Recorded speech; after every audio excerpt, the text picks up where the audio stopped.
যখন গভীর রাতে শহর নিস্তব্ধ ঘুমে আচ্ছন্ন, তখনই শুরু হয় এক মর্মান্তিক মৃত্যুর খেলা। এক রহস্যময় সিরিয়াল কিলার তরুণীদের গাড়ে ইঞ্জেকশন দিয়ে খুব বাজেভাবে হত্যা করছে, আর তাদের দেহ কালো রঙে ঢেকে যাচ্ছে।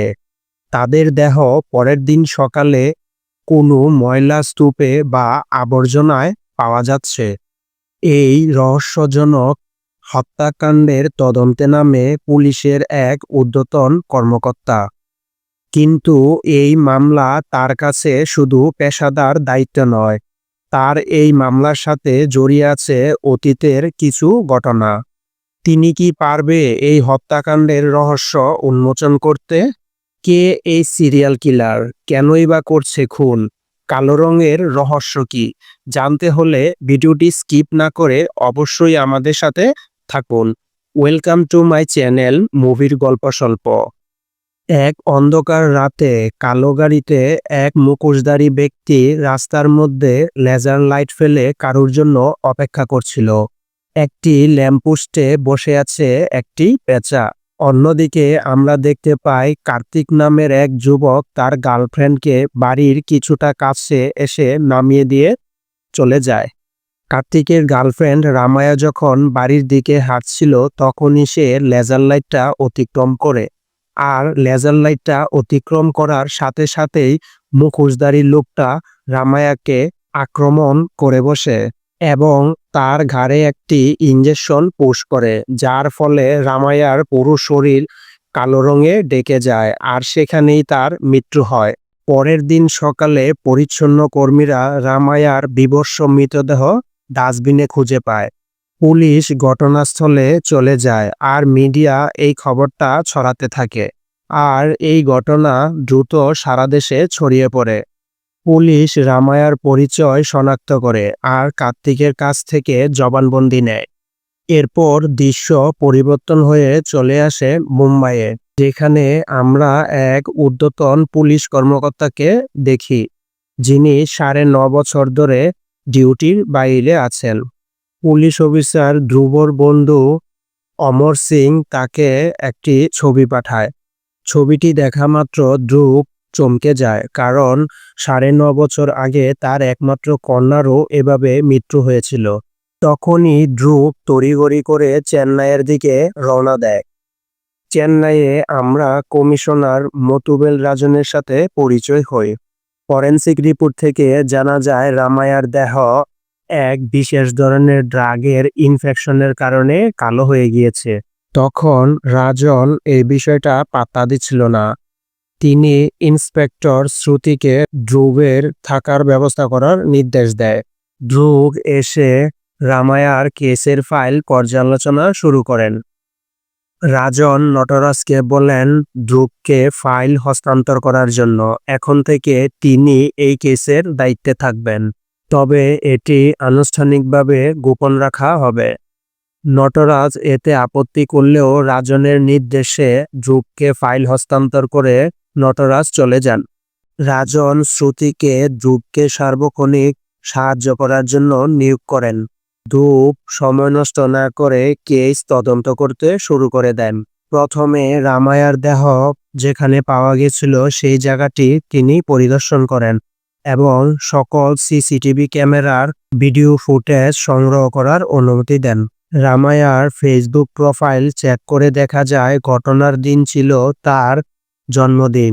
সে 8:20 তার বন্ধুদের সাথে একটি ছবি শেয়ার করে বলেছিল এটা তার বেস্ট জন্মদিন, কিন্তু রাত 2টার দিকে তার মৃত্যুর একটি ছবি পোস্ট করে সেখানে ক্যাপশন দিয়ে লেখা যে আমার সবচেয়ে বাজে জন্মদিন। এখান থেকে আমরা বুঝতে পারি যে এই পোস্টটি খুনি করেছে। ধ্রুব এবং শ্রুতি রামায়ার বয়ফ্রেন্ড কার্তিকের সাথে দেখা করতে কার্তিকের স্টুডিওতে যায়। কার্তিক তখন ফিল্ম ডিরেক্টর রাজেশের সাথে কথা বলছিল। রাজেশ তার প্রথম ফিল্মের জন্য কার্তিকের তোলা একটি ছবি থেকে নায়িকা বাছাই করছিলেন। ধ্রুব আর শ্রুতি অন্যদিকে কার্তিকের রুমে অপেক্ষা করেন আর তার ম্যাগাজিনগুলা পর্যবেক্ষণ করতে থাকেন। তখন কার্তিক ধ্রুবকে জানায় সেদিনের জন্মদিনে কার্তিক রামায়ার কিছু ছবি তুলেছিলেন। তখন সেই ছবিগুলো দেখতে থাকলে ধ্রুব রামায়ার গলায় একটি রকেট দেখতে পায়, যেই রকেটটা কার্তিক রামায়ার জন্মদিনে তাকে উপহার দিয়েছিলেন। কিন্তু মৃতদেহের সাথে সেই রকেটটি পাওয়া যায়নি। পরে কার্তিক জানায় তিনি রামায়াকে 10টা যা সিসিটিভি ফুটেজ দেখে প্রমাণিত হয়। রামায়া যে রাস্তা দিয়ে বাড়ি ফিরছিলেন সেই রাস্তার সিসিটিভি ফুটেজ দেখে জানতে পারা যায় ঘটনার 20 মিনিট আগে একটি কালো গাড়ি সেই রাস্তা দিয়ে গিয়েছিল। এই সেই গাড়ি যা আমরা গল্পের শুরুতে দেখেছিলাম। গাড়ির নাম্বার প্লেট চেক করে জানতে পারা যায় এটি একটি জাল নম্বর এবং গাড়িটি কাস্টমাইজ, যাতে করে শনাক্ত করা অনেক কঠিন হয়ে পড়ে। ঘটনার পর থেকে গাড়িটি আর কোথাও দেখা যায়নি। আরেকটি সিসি ক্যামেরার ফুটেজে আমরা দেখতে পাই ঘটনার ঠিক আগে হুডি পরা একটি লোক সেখানে এসেছিল। ক্যামেরার সামনে আসতেই একটি পেঁচা তার উপর হামলা করে বসে। সিসিটিভির ফুটেজ পর্যবেক্ষণ করলে দেখা যায় সে একটি নির্দিষ্ট রুট ধরে দৌড়াচ্ছিল। তবে রামায়ার বাড়ির কাছাকাছি একটি দোকানের সিসিটিভি ফুটেজ এখনো পাওয়া যায়নি, কারণ দোকানদার কিছু বলতে পারছে না, তার ছেলে ফুটেজ দিতে পারবে। ধ্রুব তখন সেই রুটগুলো অনুসরণ করতে থাকে। ফেরার পথে ধ্রুব একটি গাড়ির পিছনে রামায়ার গলার রকেটের তো একটি ছবি আঁকা দেখতে পায়। গাড়ির মালিক এক বৃদ্ধ ব্যক্তি, যিনি এই চিহ্ন সম্পর্কে কিছুই জানেন না। তখন ধ্রুব তাৎক্ষণিক ফরেনসিক টিমকে ডেকে এনে গাড়ি থেকে ফিঙ্গারপ্রিন্ট নেওয়ার চেষ্টা করে। ধ্রুব কার্তিককে ফোন দিয়ে রকেটের সম্পর্কে জানতে চাইলে কার্তিক বলে তার এক বন্ধু ইউএস থেকে এই রকেট আনিয়েছে। ফরেনসিক পরীক্ষায় ক্রিমিনাল ডাটাবেজের সাথে ফিঙ্গারপ্রিন্ট ম্যাচ করালে আরিবু নামে এক 23 বছরের যুবকের সাথে মিলে যায়, যাকে মাদক মামলায় গ্রেপ্তার করা হয়েছিল। আরিবুকে একটি সুইমিং একাডেমিতে দেখা যায়। সেখানে তার কোচ তাকে তার দুর্বল পারফরমেন্সের জন্য বকাঝকা করে আর বলে তিনি মেয়েদের পিছনে সময় নষ্ট করছেন। আরিবু একটি মেয়েকে কল্পনা করেন যে মেয়েটি তাকে ডাকছে, আর তৎক্ষণাৎ আরিবু তার ব্যাগ থেকে একটি ওষুধ খুলে খান। শ্রুতি আরিবুকে খুঁজতে সেখানে যায়, কিন্তু ততক্ষণে আরিবু সেখান থেকে বেরিয়ে যায়। ধ্রুব আর শ্রুতি তাকে অনুসরণ করে আর তাকে ধরে ফেলে। আরিবুর সব জিনিস নিয়ে যায় আর তাকে জিজ্ঞাসা রুমে আটকে রাখা হয়। ধ্রুব বলেন তাকে কিছুক্ষণ একা রাখলেই তার ভিতরে থাকা সব সত্য বেরিয়ে আসবে। আরিবু বারবার বলেন তাকে ভুল করে ধরা হয়েছে এবং তার বোন তার জন্য অপেক্ষা করছে। তার বোন তাকে বারবার ফোন করলে ধ্রুব শ্রুতিকে তাদের ব্যাকগ্রাউন্ড চেক করতে বলে।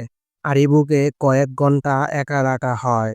আরিবু বারবার পানি পান করেন আর এক পর্যায়ে তিনি গান গাইতে শুরু করেন। আরিবু খাবার ফেরত পাঠিয়ে তার ব্যাগে থাকা ওষুধটা চান, কারণ তার মাথা ব্যথায় ফেটে যাচ্ছে। ধ্রুব তার ব্যাগ চেক করে ব্যাগে থাকা একটি মেমোরি সংক্রান্ত ওষুধ পান।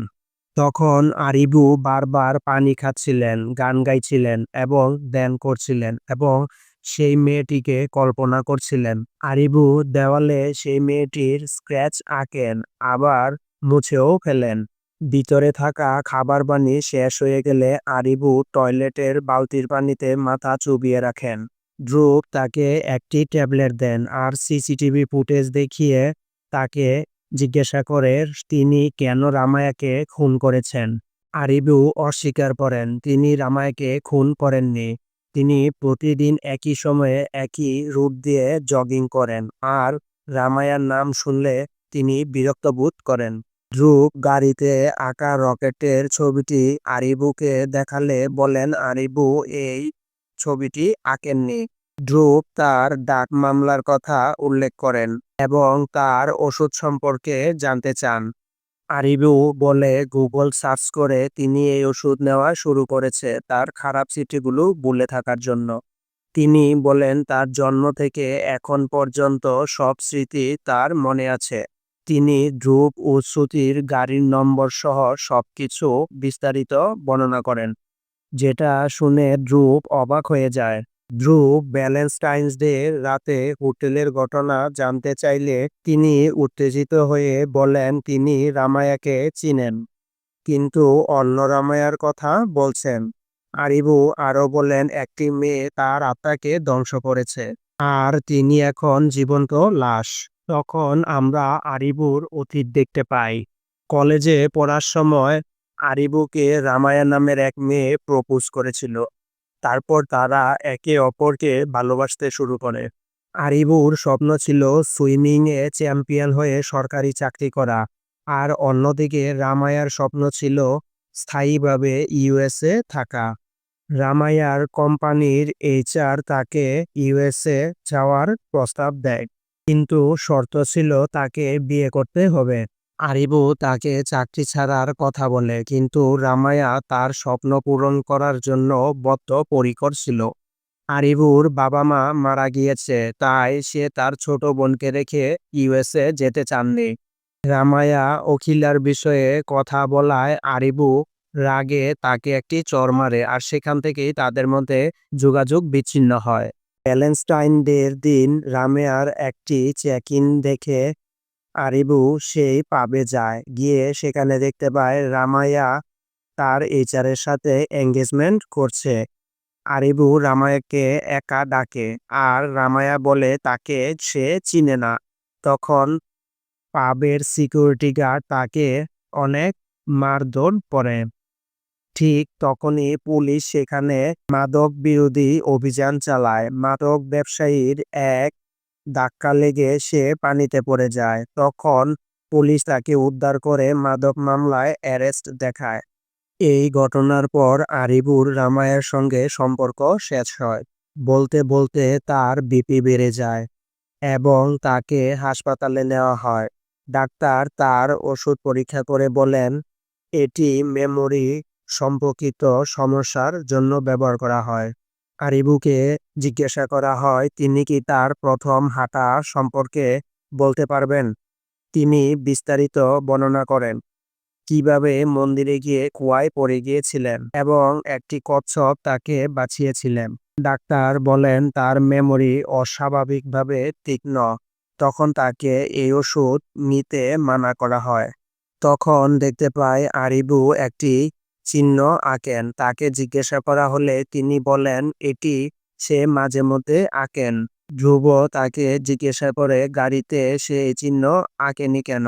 তখন আরিবু উত্তেজিত হয়ে বলেন তিনি কোথাও ডলার চেন আঁকেনি, কিন্তু তিনি এটা দেখেছে, কিন্তু কোথায় সেটা সে মনে করতে পারছে না।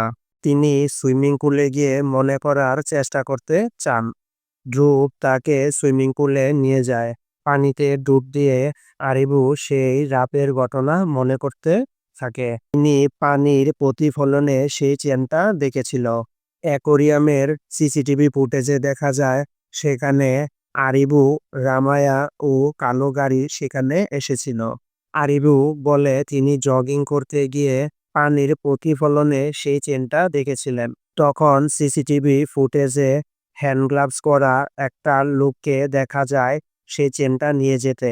তখন তারা বুঝতে পারে এই মার্ডারের সাথে আরিবু জড়িত নয়। তারপর আরিবুকে ছেড়ে দেওয়া হয় আর ধ্রুব ও শ্রুতি সেখানে যায় যেখানে আরিবু পানির প্রতিফলনে চেনটা দেখেছিল। এর পরের সিনে আমরা কিলারকে দেখতে পাই। কিলার একটি সাদা ইঁদুরকে ইঞ্জেকশন দিয়ে কালো করে ফেলে। তার সামনে রামায়া চেনটা পড়ে আছে আর তিনি পিয়ানো বাজাচ্ছে। তিনি রামায়াকে ফোন করে তার ছবি ফেসবুকে পোস্ট করেছিলেন। পুলিশ কালো গাড়ির রুট ট্রেস করতে থাকে। ধ্রুব আরিবুর সাথে দেখা করতে যায়, কারণ তিনি মনে করেন আরিবু আরও তথ্য দিতে পারবেন। আরিবু তখন ঘুমাচ্ছিলেন, তাই তার বোনের সাথে কথা হয়। তার বোন তাদেরকে আরও জানায় তার বাবা জ্যোতিষী ছিলেন এবং 700-800 বছরের পুরনো সিদ্ধা মন্ত্র সংগ্রহণ করেছিলেন, যা আরিবু মাঝে মধ্যে পড়ে থাকেন। আরিবু ধ্রুবকে দেখে বললেন তিনি ব্যস্ত, কারণ দুদিন পর তার সিলেকশন। আরিবু ধ্রুবকে বললেন তিনি শুধু পদকের জন্য খুনি ধরছেন, মানুষের কথা ভাবছেন না। ধ্রুব তার মেয়ে পিয়ার গল্প শেয়ার করেন। 9 বছর আগে পিয়ার সঙ্গেও একই ঘটনা ঘটেছিল। পিয়াকে কলেজে র্যাগিং করা হচ্ছিল। ধ্রুব ভিডিও কলে এটি দেখেন। র্যাগিংকারী ছেলেটা সাদিক ছিল, যার বিরুদ্ধে অনেক মামলা ছিল। সাদিক পুলিশ অফিসারের মেয়ে জানতে পেরে পালিয়ে যায়। পরের দিন সকালে পিয়ার দেহ কলেজের বাইরে পাওয়া যায়। তার দেহ কালো হয়ে গিয়েছিল। ফরেনসিকের রিপোর্টে জানা যায় কোকিন আর মেলানোটানের মিশ্রণে ইনজেকশন তৈরি হয়েছিল। কিন্তু সাদেককে ধরতে গেলে তিনি তার ঘাড়ে ইনজেকশন দেয়। ভুল জায়গায় ইনজেকশন দেওয়ায় ধ্রুব বেঁচে যায়, কিন্তু তার শরীরের এক পাশ কালো হয়ে যায়। ধ্রুব আরিবুকে বলেন তিনি আর কোনো মেয়ের সাথে এমন ঘটনা চান না। তখন আমরা দেখতে পাই আরিবু তাকে সাহায্য করতে রাজি হয়। আরিবু মেরিন একাডেমির পুলে ডুব দিয়ে কিলারকে দেখার চেষ্টা করেন। তিনি দেখেন কিলার চেন নিয়ে গাড়িতে উঠছেন। আরিবু কল্পনায় কিলারকে অনুসরণ করে আর দেখে কিলার রামায়ার দেহ ডাস্টবিনে ফেলে ছবি তুলে আর পোস্ট করে মোবাইলটা ফেলে দেয়। আরিবু কিলারের গাড়ি একটি বাড়ির সামনে থামতে দেখেন, যেখানে ক্রস চিহ্ন রয়েছে। কিলার দোতলায় প্রবেশ করেন, কিন্তু পেঁচার কারণে আরিবু দোতলায় প্রবেশ করতে পারেন না। সময় শেষ হয়ে গেলে তাকে পানি থেকে তুলে নেওয়া হয়। আরিবু ধ্রুবকে সব খুলে বলেন। তখন তারা ট্রাফিক ফুটেজ চেক করে জানতে পারে আরিহু যা বলেছে সব ঠিক বলেছে। ধ্রুব পেঁচার সূত্র ধরে তদন্ত চালায়। তখন এক অন্ধ মেয়ে জানায় সে রাস্তায় একটি পেঁচার আওয়াজ শুনতে পেয়েছে। ধ্রুব সেই বাড়িতে যায় যেই বাড়িতে ক্রস চিহ্ন রয়েছে। বাড়ির মালিক জানায় তিনি 6 মাস আগে উত্তর ভারতীয় কাউকে ভাড়া দিয়েছিলেন, যিনি মাস্ক পরতেন, তাই তার চেহারা দেখা তার সম্ভব হয়নি। ঘরে কালো রঙের ক্যান, ড্রাগের শিশি এবং একটি পুরা ড্রাগ ট্রুথ কাগজ পায়। আরিবু বাড়ি গিয়ে দেখে অখিলা ফিরেনি। তিনি ছাদে গিয়ে একটি শিশুর কাছ থেকে জানতে পারে অখিলা একটি গাড়িতে করে কোথাও গিয়েছে। আরিবু শ্রুতিকে ফোন করে জানান এবং শ্রুতি বলে অখিলা হয়তো বন্ধুর বাড়িতে থাকতে পারে। অন্যদিকে অখিলা তার বান্ধবীর হোস্টেলে ছিলেন। বৃষ্টির কারণে তিনি ফিরতে পারেননি। তখন আমরা দেখতে পাই সে ফোন করে বলার জন্য আইডি কার্ড নিয়ে বাইরে বের হন সিগন্যাল পাওয়ার জন্য। ঠিক তখনই কিলার একটি মেয়েকে গাড়ে ইঞ্জেকশন দিয়ে মেরে ফেলে। পরের দিন সকালবেলা সেই মৃতদেহ একটি ময়লার স্তূপে দেখা যায়। তখন আরিবু সেখানে আসে আর এসে বলে এটা অখিলা নয়, কারণ অখিলা হিল পরে না। ফরেনসিক রিপোর্টের মাধ্যমে জানা যায় মৃতদেহটি ডক্টর শালিনীর, যার মুখ অ্যাসিডের মাধ্যমে পুড়িয়ে দেওয়া হয়েছিল। পরের সিনে ধ্রুব শালিনীর ক্লিনিকে যায় আর সেখানে গিয়ে জানতে পারে ফিল্ম ডিরেক্টর শালিনীর ক্লায়েন্ট ছিল।